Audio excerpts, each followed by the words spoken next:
کسی قابل ہوتی وہ سب سے پہلے تمہارا کام تمام کرے گا. میں کوئی بھیڑ کا بچہ نہیں ہوں گلوریا کہ آنکھیں بند کر کے اس کے سامنے کھڑا ہو جاؤں گا. ایک بات تو طے ہے, اگر تم نے جوناتھن کو چھوڑا تو میں بھی تمہارا ساتھ چھوڑ دوں گی.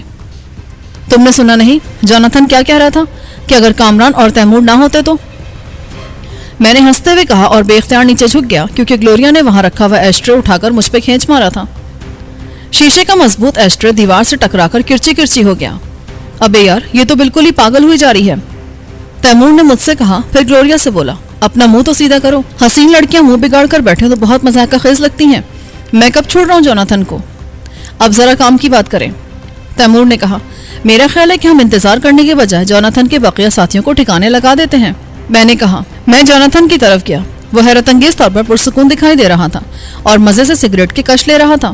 اچانک میرے ذہن میں خیال آیا, ممکن ہے مارے جانے والے دونوں آدمی جوناتھن کے ساتھی ہوں اور وہ ہم سے مکر کر رہا ہوں کہ وہ کرائے کے آدمی تھے. مجھے دیکھ کر جوناتھن نے کہا ہو سکے تو مجھ پہ ایک مہربانی اور کر دو, اگر تھوڑی سی وسکی مل جائے تو. میں تو تم پر ابھی تک مہربانیاں ہی کر رہا ہوں مگر تم مجھ سے مسلسل جھوٹ بول رہے ہو. اس وقت تو میں نے کچھ کہا ہی نہیں ہے. تم نے مجھ سے جھوٹ کیوں بولا کہ سینسپٹ پر مرنے والے کرائے کے آدمی تھے؟ میں نے یوں ہی اندھیرے میں تیر پھینکا. مجھے ابھی فرڈی نے بتایا کہ وہ ان آدمیوں میں سے تھے جو تمہارے ساتھ آئے ہیں. وہ حیرت زدہ انداز میں اٹھ کر بیٹھ گیا. فرڈی کی برین واشنگ کر دی ہے کیا تم لوگوں نے, یا اس کا ذہن مفلوج کر دیا ہے جو وہ ہر بات تمہیں بتانے پر تل گیا ہے؟ مجھے بتاؤ تم نے اسے ٹرانس میں کیسے لے لیا؟ کیا تم میں سے کوئی ٹیلی پیتھی جانتا ہے؟ باتیں مت بناؤ جوناتھن, میں نے اسے ٹوک دیا. تم نے مجھ سے جھوٹ بولا تھا. مجھے اندازہ نہیں تھا کہ فرڈی یہ بات بھی تمہیں بتا دے گا. ہاں وہ دونوں میرے ساتھ ہی تھے. فرڈی سمیت 5 آدمی یہاں آئے تھے. ان میں سے 2 تمہارے قبضے میں ہیں اور 2 مارے گئے ہیں. اب صرف ایک آدمی باقی رہ گیا ہے. یہی صورتحال رہی تو وہ بھی مارا جائے گا اور ہم سب کی موت کا ذمہ دار فرڈی ہوگا. جو آدمی باقی رہ گیا ہے تم اس کا حلیہ بتا دو, میں خود اس سے نمٹ لوں گا. تم نمٹ سکتے ہو, جوناتھن نے کہا. اس کا نام جیک ہے. میری اور فرڈی کی طرح وہ بھی شاذور ہے. حکم ملے تو وہ مضبوط درخت کو جڑ سے اکھاڑ پھینکے, مگر اس میں ذہانت کی کمی ہے. بالکل احمق تو نہیں ہے مگر فرڈی کی طرح جینیس بھی نہیں ہے. وہ آسانی سے تمہارے قابو میں آ جائے گا. فرڈی کے بعد تنظیم یہاں کسے بھیج سکتی ہے؟ میں نے پوچھا. میں اس سلسلے میں کیا کہہ سکتا ہوں؟ ممکن ہے فرڈی واقف ہو. میں اٹھ کر کمرے سے باہر آ گیا. خدا ڈینو اور علی مراد برآمدے میں کھڑے کسی بات پر بحث کر رہے تھے. میں نے اشارے سے خدا ڈینو کو اپنے پاس بلایا اور اس سے کہا ہمارے جانے کے بعد جوناتھن کا خاص خیال رکھنا. دوسرا آدمی تو خیر چلنے پھرنے سے معذور ہے مگر یہ جوناتھن یہاں سے فرار ہونے کی کوشش کر سکتا ہے. آپ بے فکر ہو کے جاؤ سائیں. فرڈی اور جوناتھن دونوں کمرے سے باہر بھی نہیں نکل سکتے. خاص طور پر یہ جوناتھن تو میرے سامنے دروازے تک بھی نہیں آئے گا. علی مراد, میں نے اسے مخاطب کیا, تم اور تیمور وہاں چلے جاؤ, میرا وہاں جانا مناسب نہیں ہے. جیسے آپ کی مرضی سائیں. تیمور کو بلاؤ, میں نے خدا ڈینو سے کہا. وہ فوراً ہی تیمور کو بلا لایا. رات بھر کی بھاگ دوڑ سے وہ تھکا تھکا اور مزمحل دکھائی دے رہا تھا. میں خود بھی بری طرح تھک گیا تھا. تیمور میرے مقابلے میں اس لحاظ سے بہتر تھا کہ اس نے صرف بھاگ دوڑ کی تھی, اس پر کسی نے تشدد نہیں کیا تھا. میرا تو جوڑ جوڑ ہلا دیا تھا اس مردود جوناتھن نے. میں نے تیمور سے کہا جوناتھن نے ہم سے جھوٹ بولا تھا کہ سینسپٹ پر مرنے والے کرائے کے گنڈے تھے. وہ دونوں جوناتھن کے ساتھی تھے. اب ان کا صرف ایک آدمی جیک باقی رہ گیا ہے. وہ ابھی اسی ہوٹل میں مقیم ہوگا. تم اور علی مراد جا کر اسے لے آؤ. میں فوری طور پر تمہیں وہاں نہ بھیجتا مگر اسے آج ہی گرفتار کرنا یا جان سے مارنا ضروری ہے, ورنہ وہ فرڈی کے دیے ہوئے اسائنمنٹ پر عمل کر بیٹھے گا. وہ یہی سمجھ رہا ہوگا کہ اس کے بقیہ ساتھی جوناتھن سمیت فرڈی کے ساتھ ہیں. تو کیا ہم لوگ ابھی نکل جائیں؟ تیمور نے پوچھا. ہاں فوراً چلے جاؤ اور اس آدمی کا فوری طور پر کوئی بندوبست کر کے آؤ. دن نکل آیا ہے, اسی لیے ایک 5 اسٹار ہوٹل سے کسی بھی بندے کو یوں اٹھا کے لانا کوئی ہنسی مذاق کا کام نہیں ہے. تم لوگ اسے وہیں ختم کرنے کی کوشش کرنا. ان دونوں کے جانے کے بعد میں نے گلوریا کو تلاش کیا تو معلوم ہوا کہ وہ سونے کے لیے لیٹ گئی ہے. میں نے بھی کچھ دیر سونے کا ارادہ کیا اور خدا ڈینو کو بلا کر ہدایت کی کہ جوناتھن کے کمرے کے باہر رائفل لے کر بیٹھ جاؤ. اگر وہ باہر نکلنے کی کوشش کرے تو بے دریغ اسے گولی مار دینا. میں کچھ دیر آرام کرنا چاہتا ہوں. میری گردن میں اس وقت کچھ زیادہ ہی تکلیف ہو رہی تھی. میں نے خدا ڈینو سے کہا پہلے وہ فرسٹ ایڈ باکس میرے کمرے میں پہنچا دو. اس مردود جوناتھن نے تو میری گردن کی کھال ادھیڑ دی ہے. میں کمرے میں جا کر آنکھیں بند کر کے لیٹ گیا. پھر شاید مجھے نیند آ گئی تھی. اچانک مجھے ایسا لگا جیسے کسی نے میری گردن پر کوئی ٹھنڈی چیز مل دی ہو. جلد میں ہونے والی سوزش ایک دم کم ہو گئی. میں یوں ہی آنکھیں بند کیے لیٹا رہا. پھر کوئی نرم و نازک سی انگلیوں سے میری گردن پر مساج کرنے لگا. میں نے گھبرا کر آنکھیں کھول دی. کمرے میں ہلکا اندھیرا تھا مگر اتنا بھی نہیں کہ میں گلوریا کو پہچان نہ سکتا. میں نے اسے حیرت سے دیکھا اور کچھ کہنے کی کوشش کی، مگر اس نے مجھے خاموش رہنے کا اشارہ کیا اور سرگوشی میں بولی، کامران تم واقعی اتنے انجان ہو یا پوز کرتے ہو؟ بات کیا ہے گلوریا، تمہاری طبیعت تو ٹھیک ہے نا؟ میں نے تشویش سے پوچھا۔ میرا خیال تھا کہ علی مراد فرڈی گلی وسکی لایا ہوگا، اس میں سے گلوریا نے بھی چڑھا لی ہوگی۔ میری طبیعت بالکل ٹھیک ہے، وہ خوابدیدہ لہجے میں بولی۔ اس کی پوری شخصیت ہی بدل کر رہ گئی تھی، کسی طرح سے بھی نہیں لگ رہا تھا کہ یہ وہی گلوریا ہے جس کے نام سے مجرموں کی بین الاقوامی تنظیم کے بڑے خوفزدہ ہیں۔ مجھے تمہاری طبیعت ٹھیک نہیں لگ رہی گلوریا۔ تم کیا سمجھتے ہو میں نشے میں ہوں؟ میں نے پی ہے، مگر میں اتنی کبھی نہیں پیتی کہ آپے سے باہر ہو جاؤں۔ تمہاری باتیں بے ربط ہے، آپے سے باہر اور کیسے ہوتے ہیں؟ اچھا خاموش رہو، گردن پر دوا لگوا لو۔ اس جوناتھن نے تمہاری گردن پر سگریٹ مسلے اور تم اس کی تیمارداری کر رہے تھے، اس لیے کہ میں بھی اس کی گردن پر سگریٹ مسل سکوں۔ میں نے ہنس کر کہا، تم دوسرے مردوں سے بہت مختلف ہو کامران۔ وہ پھر پٹری سے اترنے لگی۔ مجھے اب تک جو بھی ملا اس نے مجھے عورت سمجھا، صرف عورت، مگر تم نے میری طرف آنکھ اٹھا کر بھی نہیں دیکھا۔ نہیں دیکھا؟ چلو اب دیکھ لیتا ہوں۔ میں نے اس کے حسین چہرے پر نظریں جما دی۔ بکو مت، تم بھی سمجھ رہے ہو کہ میں کیا کہنا چاہتی ہوں۔ کیا کہنا چاہ رہی ہو؟ آئی لو یو کامران، اس نے اچانک کہا اور میری طرف بڑھنا چاہا۔ میں بوکھلا کر اٹھ بیٹھا۔ تم کیوں میرا اخلاق تباہ کرنے کے در پر ہو؟ جاؤ اچھے بچوں کی طرح سو جاؤ اور مجھے بھی سونے دو، میں ذرا ایک نیند لے لوں، پھر اس موضوع پر بات کریں گے۔ بالکل چغد ہو تم، وہ برا مان کر بولی اور غصے میں لہراتی بل کھاتی وہاں سے چلی گئی۔ میں دیر تک گلوریا کی اس بات پر غور کرتا رہا کہ کیا وہ مجھے بے وقوف بنا رہی تھی یا واقعی سنجیدہ تھی۔ میں نے اسے کبھی اس نظر سے دیکھا نہیں تھا۔ وہ انتہائی حسین لڑکی تھی، کوئی بھی نوجوان اس کی آرزو کر سکتا تھا، مگر میں جانتا تھا کہ وہ جتنی حسین ہے اتنی ہی خطرناک بھی ہے۔ میں دیر تک اس کی باتوں پر غور کرتا رہا، پھر نہ جانے کس وقت میری آنکھ لگ گئی۔ میری آنکھ کھلی تو دن خاصا ڈھل چکا تھا۔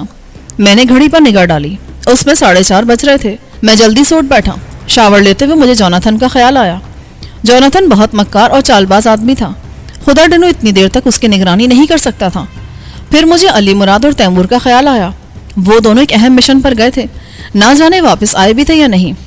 میں جلدی جلدی باتھ روم سے نکلا اور تولیے سے بال خشک کرتا ہوا اس کمرے کی طرف بڑھا جہاں جوناتھن کو رکھا گیا تھا۔ کوریڈور میں نکلتے ہی مجھے گلوریا دکھائی دی۔ اس کی پیشانی اور ہونٹوں سے خون بہہ رہا تھا اور وہ بہت تھکی تھکی نڈھال سی دکھائی دے رہی تھی۔ کیا ہوا گلوریا؟ میں لپک کر اس کے پاس جا پہنچا۔ تمہیں بہت شوق ہے نا اپنے دشمنوں کی خدمت کرنے کا، اور کرو خدمت۔ اس وقت میں موجود نہ ہوتی یا تمہاری طرح گھوڑے بیچ کر سو رہی ہوتی تو ہم میں سے کوئی بھی زندہ نہ ہوتا۔ صاف صاف بات کرو، پہلیے کیوں بجھوا رہی ہو؟ صاف صاف بات یہ کہ تمہارے مہمان جوناتھن نے خدا ڈینو کو ہلاک کر دیا ہے۔ اگر میں ان وقت پر وہاں نہ پہنچ جاتی تو جوناتھن مجھے کیسے ہلاک کر دیا؟ میں اسے زندہ نہیں چھوڑوں گا۔ میں نے گلوریا کی بات کاٹی اور چیخ کر بولا، نہیں نہیں، تم تو اس کا علاج کراؤ، اس کی خدمت کرو، اس کے آرام و آسائش کا خیال رکھو تاکہ وہ صحت مند ہو کر سب سے پہلے تمہاری گردن کاٹ دے۔ میں پوچھ رہا ہوں کہ آخر اس نے خدا ڈینو کو ہلاک کیسے کیا؟ اس کا جواب تمہیں خدا ڈینو دے سکتا تھا یا پھر جوناتھن دے سکتا ہے۔ میں جب اس کے کمرے میں پہنچی تو خدا ڈینو کی گردن جوناتھن کے قبضے میں تھی اور وہ پوری قوت سے اس کا گلا دبا رہا تھا۔ میں اس وقت بالکل خالی ہاتھ تھی، اسی لیے اور کچھ تو سوچا نہیں۔ جوناتھن کے سرہانے وسکی کی خالی بوتل پڑی تھی، میں نے جھپٹ کر وہی اٹھا لی اور پوری قوت سے جوناتھن کے سر پہ دے ماری۔ چوٹ کھانے کے بعد اس نے خدا ڈینو کو ایک طرف پھینک دیا اور مجھ پر حملہ آور ہو گیا۔ اس کے نزدیک فرش پر گلاس بھی رکھا تھا، اس نے وہ مجھ پر کھینچ مارا، بچتے بچاتے بھی گلاس میری پیشانی پر اچٹتا ہوا لگا۔ پھر اس نے میرے منہ پر کک مارنے کی کوشش کی۔ قسمت ہی تھی کہ اس کی لات بھی اچٹتی ہوئی میرے اوپر پڑی، مگر اس سے میرا اوپری ہونٹ زخمی ہو گیا۔ میں نے قلع بازی کھائی اور بوتل سے دوبارہ اس کے سر پر وار کیا۔ دوسرا وار کاری تھا کہ اس سے نہ صرف بوتل ٹوٹ گئی بلکہ جوناتھن بھی بے ہوش ہو گیا۔ اور خدا ڈینو؟ میں نے پوچھا۔ میرا ذہن مفلوج ہو کر رہ گیا تھا۔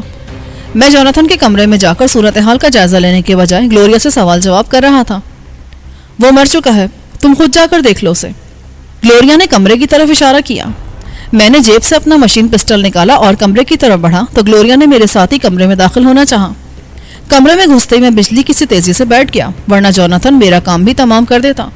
بس مجھے ایک سایہ سا جھپٹتا محسوس ہوا تھا اور میں غیر شعوری طور پر نیچے بیٹھ گیا تھا۔ جوناتھن نے مجھ پر ٹوٹی ہوئی اس بوتل سے حملہ کیا تھا جو شاید گلوریا نے اس کے سر پہ توڑی تھی۔ ٹوٹنے کے بعد وہ بوتل خوفناک ہتھیار میں تبدیل ہو گئی تھی۔ میری زندگی ہی تھی جو میں اس کے وار سے بچ گیا، ورنہ بوتل کا نوکیلا سرا میرے سینے میں پیوست ہو جاتا۔ جوناتھن اپنے ہی زور میں مجھ سے ٹکرا گیا۔ میرا سر اس کی زخمی ران سے ٹکرایا تو وہ اذیت ناک انداز میں کرہا کر رہ گیا۔ وہ سنبھل کر پھر پلٹا، مگر اب میں اسے کوئی موقع نہیں دینا چاہتا تھا۔ میں نے بیٹھے ہی بیٹھے اس کے پیٹ میں پوری قوت سے لات رسید کی. وہ الٹ کر گرا تو میں نے اسے لاتوں پر رکھ لیا. ذرا سی دیر میں وہ پھر بے ہوش ہو گیا. اس کے سامنے کے کئی دانت میری لاتوں سے ٹوٹ گئے تھے. چہرہ خون میں تربتر تھا. اس کے سر سے بھی خون بہ رہا تھا. میں نے ادھر ادھر نظریں دوڑائی. کمرے میں کوئی ایسی چیز نہیں تھی جس سے اسے باندھا جا سکتا. میں اسے اسی حال میں چھوڑ کر خدا ڈینو کی طرف بڑھا. اس کی زبان باہر نکل آئی تھی اور آنکھیں ابل پڑی تھیں. میں نے اس کی نبض دیکھی تو مجھے خوشگوار سی حیرت ہوئی. اس کی نبض بہت سست رفتاری سے چل رہی تھی.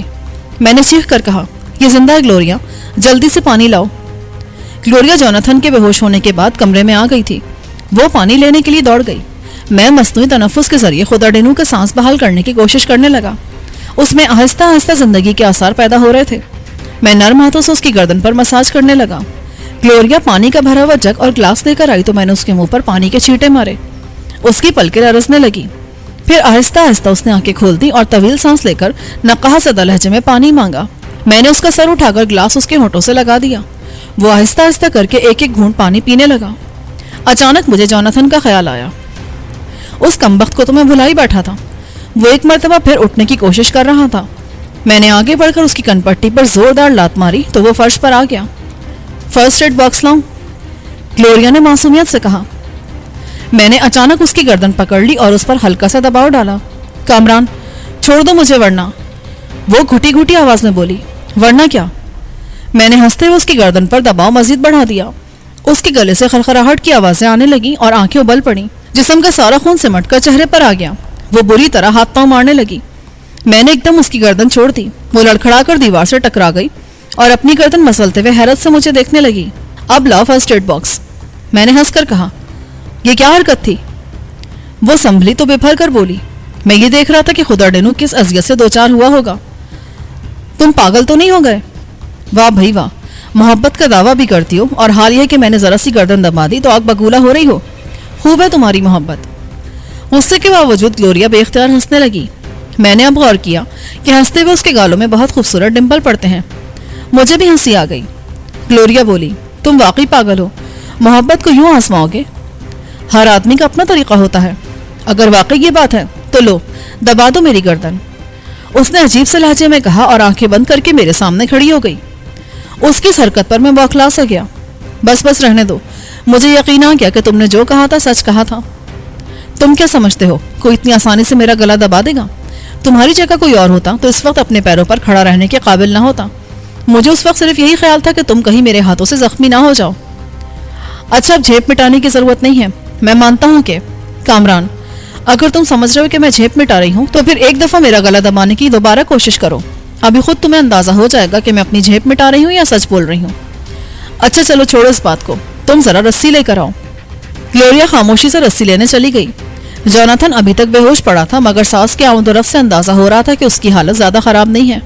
وہ خبیث نہ جانے کس مٹی کا بنا ہوا تھا. اس دوران میں خدا ڈینو بھی اٹھ کر بیٹھ گیا تھا. گلوریا کے جانے کے بعد وہ مجھ سے بولا, آپ نے ٹھیک کیا سائیں, عورت اور گھوڑی کو جب تک چابک نہ پڑے وہ رام نہیں ہوتی. مجھے اس کی بات پر بے اختیار ہنسی آ گئی. میں جواب میں کچھ کہنے ہی والا تھا کہ گلوریا رسی لے کر آ گئی. وہ رہ کر اب بھی اپنی گردن مسل رہی تھی. میں نے رسی لے کر جوناتھن کو خوب اچھی طرح باندھ دیا. اب وہ کسی رعایت کا مستحق نہیں تھا. پھر میں نے خدا ڈینو سے کہا, تمہاری طبیعت اگر ٹھیک ہو تو مجھے کچھ کھانے کو دے دو. میں کل رات سے بھوکا ہوں. حاضر سائیں. خدا ڈینو پھرتی سے اٹھ کھڑا ہوا. پھر مجھے کچھ خیال آیا اور میں نے اس سے کہا, یہ تو بتاؤ کہ رائفل کے ہوتے ہوئے اس مردود نے تمہیں کیسے پکڑ لیا تھا؟ بس سائیں غلطی میری ہی تھی. پہلے تو یہ ادھر ادھر کی باتیں کرتا رہا. پھر باتیں کرتا رہا؟